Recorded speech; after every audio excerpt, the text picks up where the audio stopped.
দোয়াটি ৩ বার পড়ে তেজপাতাতে ফু দিয়ে আপনি চাল রাখার জায়গায় যদি রেখে দেন, দেখবেন যে আপনার ধন সম্পদ রুজিতে কেমন বরকত হচ্ছে।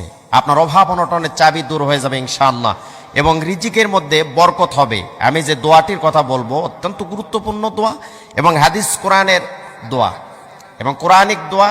হাদিসের বিভিন্ন দিক দিয়ে আমরা দেখেছি যে এই বিষয়টি যদি আপনারা করতে পারেন তাহলে অবশ্যই অবশ্যই আপনার রিজিকের মধ্যে আল্লাহ রাব্বুল আলামিন বারাকা দান করবেন।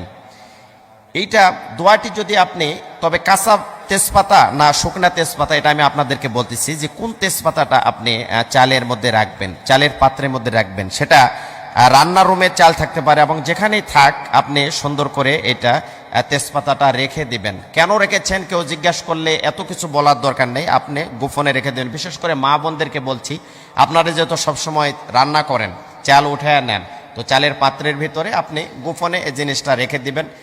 ইনশাল্লাহ আল্লাহর পক্ষ থেকে পরিবারের প্রতি একটা সাকিনা নাজিল হবে এবং বরকত নাজিল হবে, রিজিকের মধ্যে বরকত হবে। অনেক টাকা পয়সা কামায় রোজগার করার পর অনেক সময় দেখা যায় যে বরকত হয় না।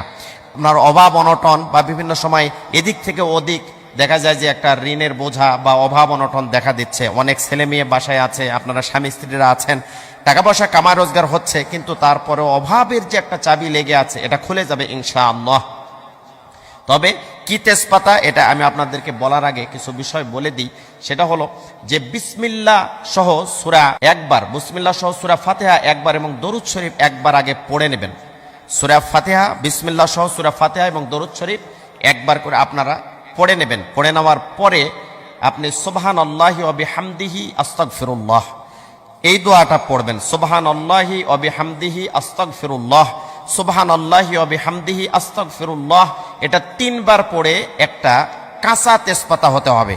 আপনারা শুকনা তেজপাতা নিলে হবে না, কাঁচা গাছের পড়ে থাকা হোক আর গাছের হোক, কাঁচা তেজপাতা ফু দিয়ে 3 বার এই দোয়া পড়ে ফু দিয়ে আপনি গোপনে রেখে দিলেন।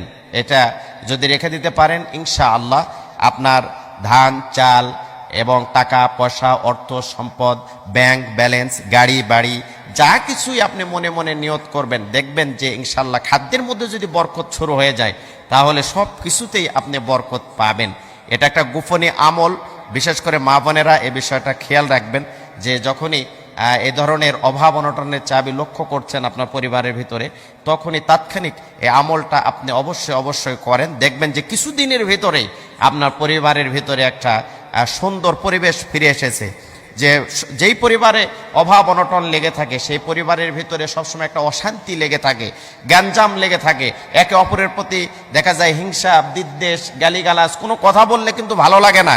ছেলে একটা কথা বললো, রাগ হলো, কারণ পেটে খাবার নাই, পকেটে টাকা না থাকলে মানুষের মাথা কিন্তু ঠিক থাকে না, মাথা হ্যাং হয়ে যায়, মাথা কিন্তু ঠিক থাকার কথা না। এজন্য বলি মা বোনেরা খুব খেয়াল করে এ দোয়া পড়ে এ কাঁচা তেজপাতাটা চাল রাখার পাত্রের ভিতরে রেখে দেন। দেখুন কয়েকদিনের ভিতরে আপনার পরিবার একটা উজালা হবে, সব অভাব অনটনের চাবি ইনশাল্লাহ খুলে যাবে। আল্লাহ পাক আমাদের সকলের পরিবারে অভাব অনটন দূর করে আল্লাহ তোমার পক্ষ থেকে সাকিনা নাজিল করে দাও।